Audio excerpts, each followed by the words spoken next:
नमस्कार, सुबह के 9 बजने को है। वक्त हो चला है 9 की 9 खबर का। मैं हूं शुभे मिश्रा आपके साथ। और महाकुंभ का आज 41वां दिन है। महाकुंभ में श्रद्धालुओं का पवित्र स्नान लगातार जारी है। कल 40वें दिन भी भारी संख्या में श्रद्धालुओं ने पवित्र स्नान किया है। कल 1,28,00,000 श्रद्धालुओं ने संगम में आस्था की डुबकी लगाई और अब तक कुल मिलाकर 59,31,00,000 श्रद्धालुओं ने आस्था की डुबकी लगा ली है। 26 फरवरी के दिन शिवरात्रि है और शिवरात्रि के दिन तक ये आस्था का महाकुंभ चलता रहेगा। तो तस्वीरें हम आपको लगातार पहुंचा रहे हैं और इन तस्वीरों को देखकर आप लोगों का हुजूम देख पा रहे होंगे। जहां तक आपकी नजर जाएगी सिर्फ और सिर्फ लोगों का सैलाब नजर आएगा जो इस वक्त आस्था की डुबकी लगाना चाहते हैं।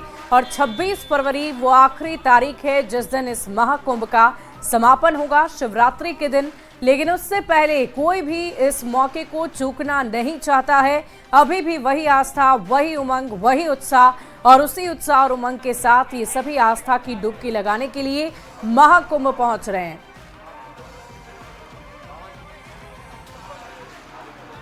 और महाकुंभ में संगम में स्नान करने के बाद हर रोज लाखों की संख्या में श्रद्धालु वाराणसी पहुंच रहे हैं और काशी विश्वनाथ के दर्शन तक कर रहे हैं। यहाँ भी लोग गंगा में स्नान कर रहे हैं। श्रद्धालुओं की भीड़ इतनी ज्यादा है कि मंदिर के बाहर लंबी कतार लगी हुई है, लेकिन उत्साह में किसी तरह की कोई कमी नहीं है।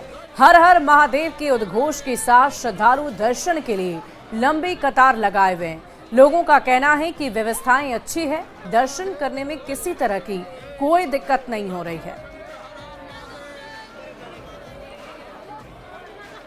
आस्था का जो तालाब है वो वाराणसी में लगातार देखा जा रहा है। प्रत्येक दिन 10 लाख से अधिक जो श्रद्धालु हैं वो लगातार बनारस पहुंच रहे हैं। महाकुंभ का ये पलट पर्व है। काशी विश्वनाथ का दर्शन कर रहे हैं और गंगा में आस्था की डुबकी लगा रहे हैं। ये तस्वीर आप देखिए, लगातार ये तस्वीर पिछले कई दिनों से लगातार बनी हुई है और प्रत्येक दिन बाबा विश्वनाथ का दर्शन कर रहे हैं। श्रद्धालुओं में उत्साह की कोई कमी नहीं नजर आ रही है। लगातार लंबी लाइन है, लेकिन उत्साह अपने आप में बना हुआ। हर हर महादेव के उद्घोष के साथ यह श्रद्धालु बाबा के दर्शन के लिए लंबी कतार में लगे हुए हैं। हम कुछ श्रद्धालुओं से भी बात करेंगे। काफी उत्साह के साथ आप लोग दर्शन कर रही हैं, क्या मनोकामना? हमारी यही मनोकामना, बस बाबा के दर्शन हो जाए, बहुत अच्छे से हो जाए, बस यही मनोकामना है। लंबी कतार है लेकिन बाबा का दर्शन करना है, क्योंकि बहुत ये विश्वनाथ धाम जो है वो बहुत फेमस धाम में से एक है, इसीलिए हम लोग चाहते हैं कि हमारी दर्शन हो सके। कहाँ से आ रहे हैं आप लोग? नोएडा से आ रहे हैं। इतने दूर से यहाँ आ रहे हैं? हाँ जी। तो काफी दिक्कतें हुई होंगी, लेकिन दर्शन करने का एक वो था।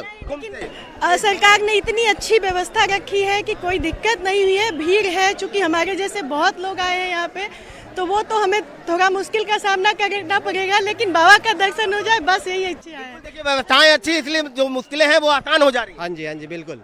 देखिए भीड़ है लेकिन व्यवस्थाएं इतनी अच्छी है कि जो मुश्किलें हैं वो आसान हो जा रही है। और दूसरी तस्वीर हम आपको दिखा रहे हैं कि देखिए लगातार जो श्रद्धालु हैं वो लगातार बढ़ते आ रहे हैं। और प्रत्येक दिन की अगर आंकड़ों की अगर हम बात करें तो 10 से 15 लाख की संख्या में यह भीड़ लगातार बनारस आ रही है, लेकिन बावजूद दर्शन करने में कोई कमी नहीं नजर आ रही है। एक आंकड़े के अनुसार विश्वनाथ मंदिर में अब तक 2 करोड़ से अधिक की जो श्रद्धालु हैं वो दर्शन कर चुके हैं। महाकुंभ में महिलाओं की फोटो लेने के केस में गुजरात के अहमदाबाद क्राइम ब्रांच की टीम ने बड़ी कार्रवाई कर दी है। चंद्र प्रकाश, फूलचंद, प्रज्वल, अशोक तेली और ब्रज राजेंद्र पाटिल को गिरफ्तार कर लिया है। ये तीनों आरोपी महाकुंभ में स्नान करने वाली महिला लड़कियों की फोटो और वीडियो बनाते थे, जिसे टेलीग्राम ऐप के जरिए बेचते थे। पुलिस ने गिरफ्तारी के बाद तीनों को कोर्ट में पेश किया। तीनों को 7 दिन के रिमांड पर भेज दिया गया है। तो बड़ी खबर आपको बता रहे थे, महाकुंभ में महिलाओं की तस्वीर खींचकर वीडियो वायरल करने वाले लोगों पर यह कार्रवाई की गई है। गुजरात पुलिस के हत्थे चढ़े हैं 3 आरोपी और कोर्ट से आरोपियों को 7 दिन के रिमांड पर रखा गया है। तो ये 3 आरोपी हैं। इन 3 चेहरों को आप देख पा रहे होंगे और इन्होंने ही ये धंधा शुरू किया था। टेलीग्राम ऐप पर महिलाओं की तस्वीरों को बेचना, महिलाओं की तस्वीरों को बेचकर ये पैसे कमाया करते थे और आखिरकार इन पर कोर्ट की तरफ से आदेश तो दिया ही गया, साथ ही साथ सख्त कार्रवाई की गई है। वीडियो फोटो बेचने का काम इन तीनों की तरफ से किया जा रहा था।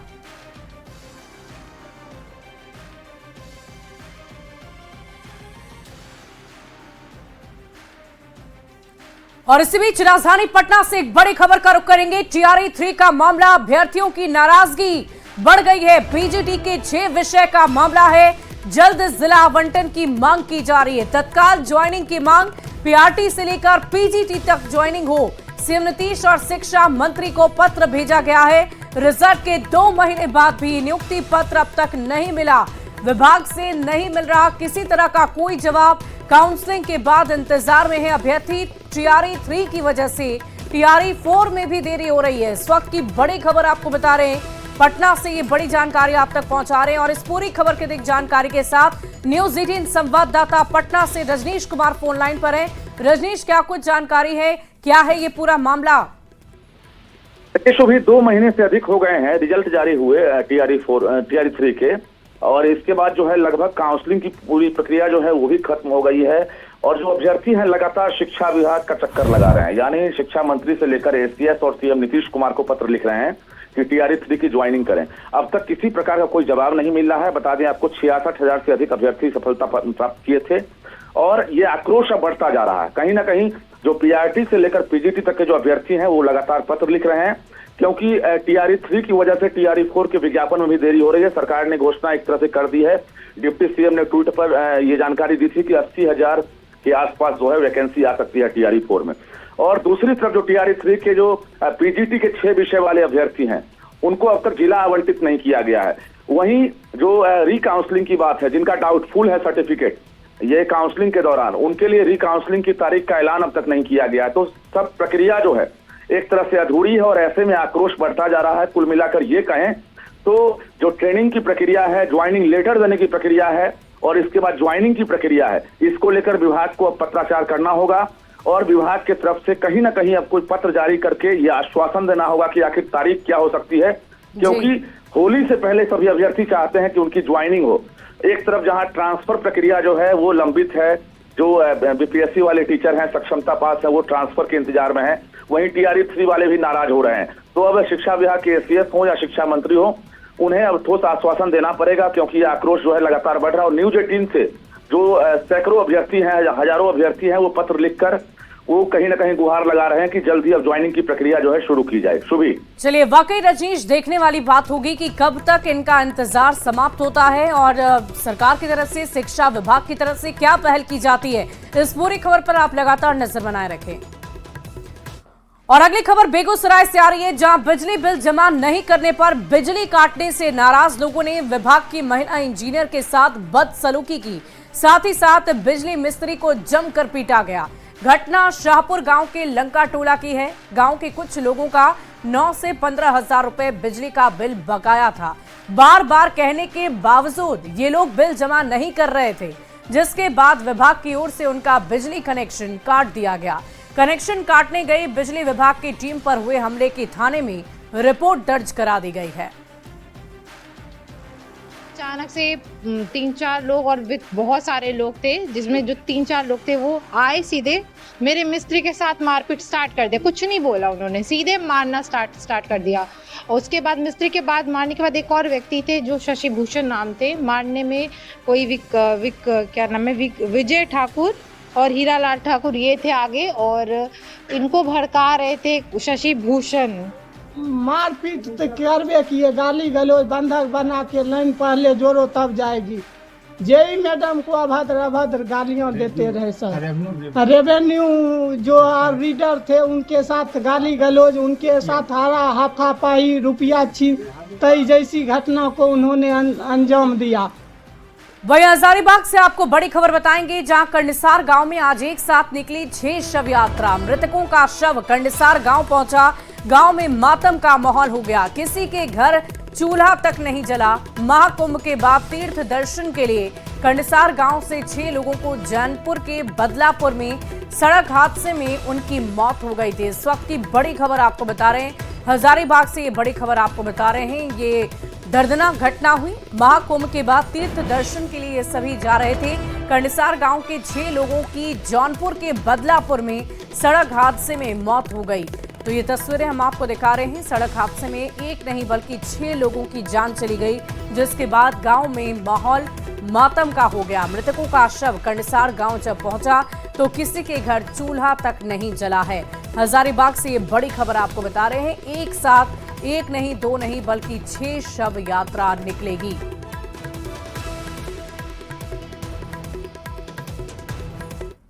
और इसी बीच राजधानी रांची से बड़ी खबर आ रही है। पहली जेपीएससी टॉपर शालिनी विजय ने आत्महत्या कर ली है।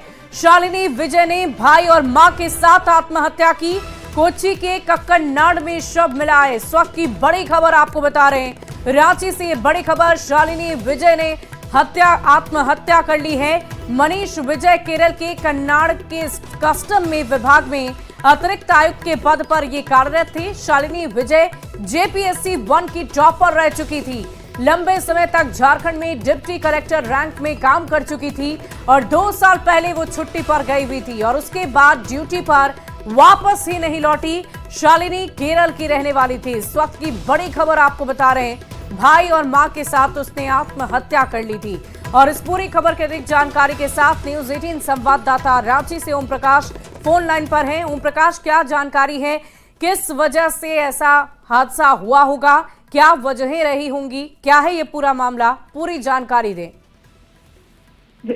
बता दें कि कोच्चि के कन्नाड़ इलाके में जो केरल में मौजूद हैं, वहां पर ये घटना हुई है। और इस पूरे मामले में अगर कहा जाए तो जेपीएससी जो टॉपर शालिनी विजय थी, वो उनके भाई मनीष जो कि IRS अधिकारी थे और उनकी मां, तीनों ने आत्महत्या की है। इस तरह की बातें जो हैं वो सामने आ रही हैं। बता दें कि हाल के दिनों में जो प्रथम जेपीएससी में मेधा सूची में जो घोटाले की बात आई थी, उसमें शालिनी जो थी उससे काफी परेशान थी और विगत 2 वर्षों से वो छुट्टी पर थी और वो 2 वर्षों से केरल में रह रही थी अपने भाई के साथ। अब किन वजहों से वहां पर आत्महत्या की घटना को कारित किया गया, फिलहाल केरल पुलिस जो है वो मामले की जांच में जुटी हुई है। तो जानकारी सामने आ रही है, आत्महत्या और हत्या तमाम बिंदुओं पर जांच की जा रही है कि किन परिस्थितियों में इस तरह की घटना हुई है और तमाम चीजों को लेकर जो जानकारी है वो जुटाने की कोशिश की जा रही है। अब देखना होगा कि जो केरल पुलिस है उसकी जांच के बाद क्या कुछ तथ्य सामने आ पाते हैं। जी चलिए, बहुत बहुत शुक्रिया ओम प्रकाश हमारे साथ जुड़ने के लिए। इस पूरे खबर पर आप लगातार नजर बनाए रखें। वहीं आरा के पूर्व सांसद आरके सिंह के बयान पर कुंवर सेना के अध्यक्ष सुरेंद्र सिंह ने निशाना साधा और ये कहा कि हार की हताशा में वो इस तरह के बयान दे रहे हैं। सिंह अपने हार से हताश हो रहे हैं और हताश और निराशाजनक बयान है ये। और अब तो इनको चाहिए कि जाके कुंभ नहा के अपना पाप धो ले और राम राम करे। और आइए अब आपको आरके सिंह का वो बयान सुनवाते हैं जिसको लेकर पार्टी में भीतर घात की बात उन्होंने जब की थी और उसी पर फिलहाल चर्चा की जा रही है। षड्यंत्रकारी का नाश हमको सबूत मिल जाएगा, हम षड्यंत्रकारी का नाश हम उजागर कर। हम दावा कहते हैं कि अगर षड्यंत्रकारी को वोट मिला, क्या नाम है, टिकट मिला, हम उसे खिलाफ खड़े हो जाए। अब हारेगा निश्चित, मेरा दावा है, खुला दावा। हमसे षड्यंत्र करोगे हम छोड़ देंगे कभी। और अगली खबर जहानाबाद से आपको बताएं, जहां अशोक चौधरी ने तेजस्वी प्रसाद के बयान पर तंज कसाया। अशोक चौधरी ने कहा कि आरजेडी इस बार 15 से 20 सीटों पर सिमट जाएगी। कहा कोई आरजेडी का टिकट लेना ही नहीं चाहता। आपको बता दें कि तेजस्वी ने टिकट सर्वे कराकर देने और किसी नेता की सिफारिश पर टिकट नहीं देने की बात कही थी।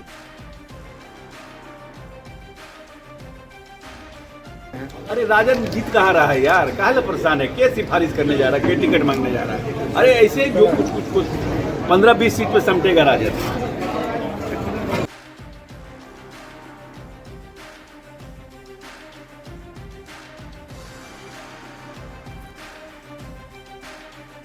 तो तेजस्वी यादव ने पहले कहा था कि सिफारिश पर टिकट नहीं देंगे और इसी उनके बयान पर, तेजस्वी यादव के इसी निर्देश पर उन्होंने ये पलटवार किया और ये कह दिया कि टिकट लेने के लिए ही कौन जा रहा है।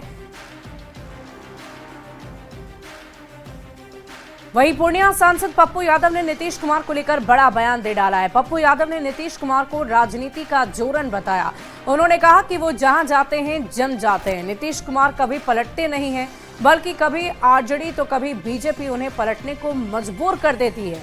अगर किसी कारणवश समाजवादी विचार वाले नीतीश कुमार इस बार बीजेपी को छोड़ते हैं तो कांग्रेस भी उनका सम्मान करने के लिए तैयार है।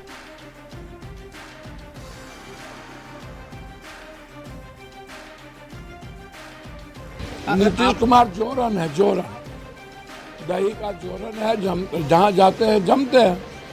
नीतीश कुमार जी की पॉलिटिकल क्रेडिबिलिटी जरूर खत्म हुई, वो नीतीश कुमार के चलते नहीं, उनके लोगों के चलते, उनके साथियों के चलते। नीतीश कुमार जी एक ईमानदार नेता है और नीतीश कुमार नहीं पलटते हैं। नीतीश कुमार को बाध्य कर दिया जाता है पलटने के लिए, कभी ये बात करती है, कभी ये बात। नीतीश कुमार जी तो समझिए कि इनको पेंडुलम का लोटक की तरह बना दिया गया बीजेपी और आरजेडी की तरफ से।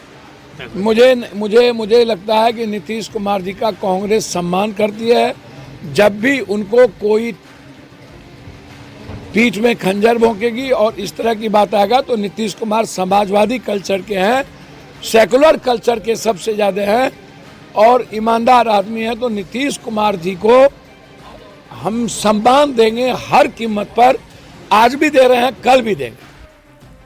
और बिहार कांग्रेस अध्यक्ष अखिलेश सिंह ने बीजेपी पर नीतीश कुमार को कठपुतली बनाकर शासन चलाने का आरोप लगाया। अखिलेश सिंह ने कहा कि बिहार की जनता ये देख रही है, इस बार कोई वजह नहीं है कि 2025 में हमारी सरकार नहीं बने।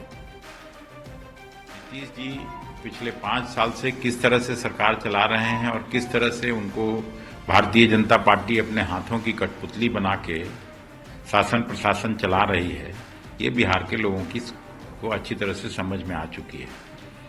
तो इस बार मैं कोई कारण नहीं देखता कि यहाँ हम लोगों की सरकार नहीं बनेगी।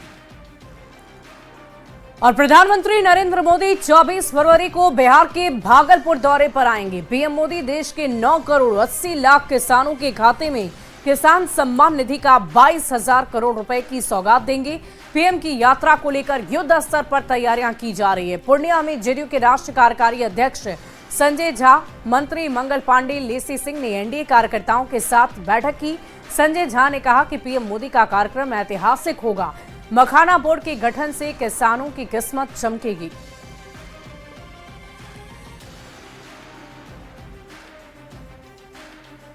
की बात है कि पूरा देश के किसानों का सम्मान बिहार के धरती से आदरणीय प्रधानमंत्री जी कर रहे हैं और हम लोग के नेता मुख्यमंत्री नीतीश कुमार जी भी उस कार्यक्रम में रहे। चौथा road map, fourth agriculture road map, मुझे लगता है कि कृषि के क्षेत्र में एनडीए सरकार ने बिहार में अभूतपूर्व काम किया।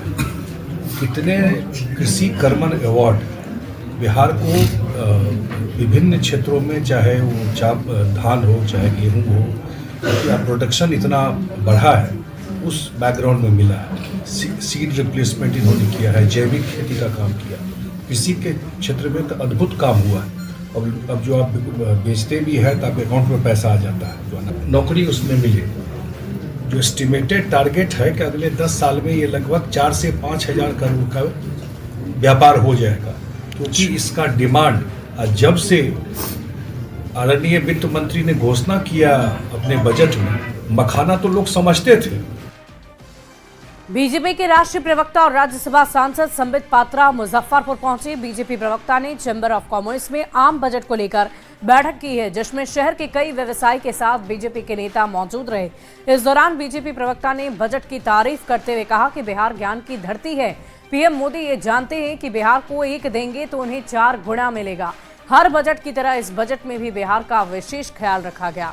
संबित पात्रा ने मखाना को बिहार के लोगों ने विश्व स्तर तक पहुंचाया, इसकी भी चर्चा की। मखाना सेब से भी ज्यादा फायदेमंद होता है। इच्छा शक्ति दिखाया है, वह भी मैं कहूंगा बहुत काबिले तारीफ। हर बजट में बिहार को एक विशेष स्थान अवश्य मिलता है, क्योंकि प्रधानमंत्री नरेंद्र मोदी जी जानते हैं कि बिहार के लिए कुछ किया जाएगा तो वो जरूर 4 गुना बन के वापस आएगा। दूरदर्शिता दिखाते हुए इस बजट में मखाना बोर्ड स्थापित किया है बिहार में। मखाना एक सुपर फूड के रूप में देखा जाता है। Day keeps doctor away. कि सेब देखो बहुत महत्वपूर्ण है, खाना चाहिए, स्वस्थ रहो, अच्छी बात, सेब खाना चाहिए, मगर सेब से कम नहीं है मखाना। और इस बीच राजधानी पटना से एक बड़ी खबर का रुख करेंगे। मीठापुर सब्जी मंडी के पास आग लग गई है। इलेक्ट्रिक गोदाम में ये आग लगी। मौके पर दमकल की 6 गाड़ियां पहुंची।